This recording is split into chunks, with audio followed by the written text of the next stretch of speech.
iskaashi waa goob lagu sameeyo dharka, lagu tolo, lagu design gareeyo, isla markaana waxay hayaan material ama dhar duntooda ay wanaagsan tahay oo nashqado kala duwan.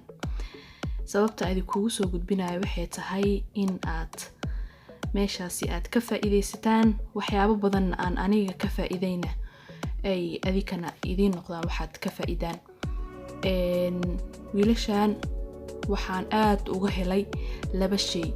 mid ka hore oo ah in ay isla shaqeeyaan ayna yihiin group saaxiibo ah oo ka kooban 3 wiil iyo ka badan oo ku shirkoobay in ay ganacsigooda si farxad leh ay kalsooni ku dheehan tahay iskula shaqeystaan.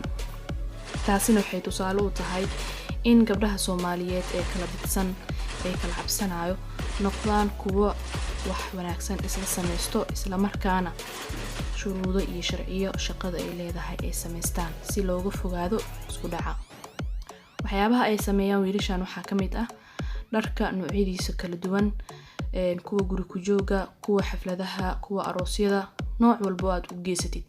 kani wuxuu ka mid yahay wiilasha meesha ku soo dhawaada Iskaashi Top Tailor and Designer. waxay idin haynaa farsamo fiican, material fiican idin haynaa, wax alaala wixii sambalaha keensiin ani sambalaha sidiisa idin keenayna.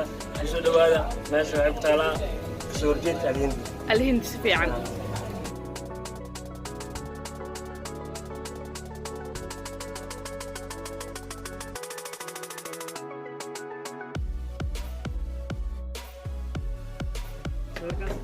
nashqadeynta iyo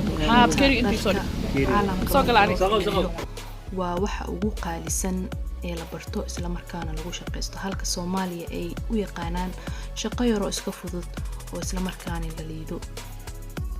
waxaan ka mid ahay macaamiisha Iskaashi Top Tailor, waxaan ku rajeynayaa in aad adigana ka mid noqoto. waxyaabaha ugu wanaagsan ee aniga aan ka sameysto waxay yihiin dharka ee badanaa gabdhaha u yaqaanaan dharka guri ku jooga. run ahaantii materialkoodana waa kuwo qurux badan oo nashqado leh. kuwan hadda aan gacanta ku hayo waa qayb ka mid ah dharka aan ayaga ka qaatay. sida aad u geysatid ee nashqada ku tahayna sidiisa ay kaaga dhigayaan, waana ku kalsoonaan kartaa. waxaan rajeynayaa gabdhaha jecel in ay guursadaan amaba guurku isku diyaarinayo iyo kuwa loo soo socdo iyo kuwa noloshoodaba update ka dhigayo iyo gabdhaha caadiga ah intaba in ay soo eegaan. insha Allah si wanaagsan oo qurux badan waa la idin soo dhaweynayaa. waxaan u rajeynayaa team Iskaashi horumar iyo nolol qurux badan. mahadsanidin.